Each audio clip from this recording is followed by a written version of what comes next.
പലരും ആവേശത്തോടെ ഒരു ടൈം ടേബിൾ ഉണ്ടാക്കും. പക്ഷേ 1-2 ദിവസം കഴിയുമ്പോൾ അതെവിടെയോ പോയിട്ടുണ്ടാകും.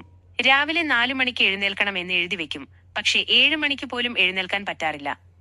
ഇങ്ങനെയാണോ നിങ്ങളുടെ അവസ്ഥ? പാലിക്കാൻ കഴിയാത്ത ടൈം ടേബിളുകൾ ഉണ്ടാക്കുന്നതിന് പകരം കൃത്യമായി ഫോളോ ചെയ്യാൻ പറ്റുന്ന ഒരു സ്റ്റഡി പ്ലാൻ എങ്ങനെ ഉണ്ടാക്കാം എന്നാണ് ഇന്നത്തെ വീഡിയോയിൽ പറയുന്നത്. 1. റിയലിസ്റ്റിക് ആകുക. B realistic. ഒരു ദിവസം 15 മണിക്കൂർ പഠിക്കുമെന്ന് ടൈം ടേബിളിൽ എഴുതി വെക്കരുത്. ഇത് കേൾക്കാൻ നല്ലതാണെങ്കിലും നടപ്പിലാക്കാൻ പ്രയാസമാണ്. നിങ്ങളുടെ കപ്പാസിറ്റി അനുസരിച്ച് മാത്രം സമയം നിശ്ചയിക്കുക. തുടക്കത്തിൽ 4 അല്ലെങ്കിൽ 5 മണിക്കൂർ കൊണ്ട് തുടങ്ങുക. പിന്നീട് അത് സാവധാനം വർദ്ധിപ്പിക്കുക. 2. Priority list. Priority list. എല്ലാ വിഷയങ്ങളും ഒരേ ദിവസം പഠിക്കാൻ ശ്രമിക്കരുത്. ഏറ്റവും പ്രയാസമുള്ള അല്ലെങ്കിൽ ഉടനെ പരീക്ഷയുള്ള വിഷയങ്ങൾക്ക് കൂടുതൽ സമയം നൽകുക.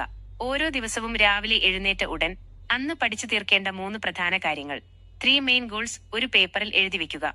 അത് തീർക്കാൻ മുൻഗണന നൽകുക. 3. ബഫർ ടൈം നൽകുക. Include buffer time. കൃത്യം 4 മണി മുതൽ 5 മണി വരെ പഠനം. 5 മുതൽ പുലർച്ചെ 5 മണി കഴിഞ്ഞ് 5 മിനിറ്റ് വരെ ബ്രേക്ക്. ഇങ്ങനെ മിനിറ്റുകൾ വെച്ച് ടൈം ടേബിൾ ഉണ്ടാക്കരുത്. അപ്രതീക്ഷിതമായി എന്തെങ്കിലും തടസ്സങ്ങൾ വന്നാൽ നിങ്ങളുടെ പ്ലാൻ മൊത്തം തെറ്റും. അതുകൊണ്ട് ഓരോ സെഷനുമിടയിൽ അല്പം അധിക സമയം ബഫർ ടൈം നൽകുക. Slot system. സമയത്തിന് പകരം സ്ലോട്ടുകൾ ഉപയോഗിക്കുക. ഉദാഹരണത്തിന് രാവിലെ ഒരു സ്ലോട്ട്, വൈകുന്നേരം ഒരു സ്ലോട്ട്.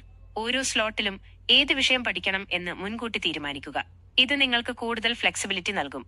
5. രാത്രിയിലെ റിവ്യൂ. Night review. ഉറങ്ങുന്നതിന് മുൻപ് അന്ന് പ്ലാൻ ചെയ്ത കാര്യങ്ങൾ പൂർത്തിയാക്കിയോ എന്ന് പരിശോധിക്കുക. തീർക്കാൻ പറ്റാത്തവ അടുത്ത ദിവസത്തെ ലിസ്റ്റിലേക്ക് മാറ്റുക. ഇത് ചെയ്യുന്നതിലൂടെ നിങ്ങൾക്ക് അടുത്ത ദിവസം എന്ത് ചെയ്യണം എന്നതിനെക്കുറിച്ച് വ്യക്തമായ ധാരണ ലഭിക്കും.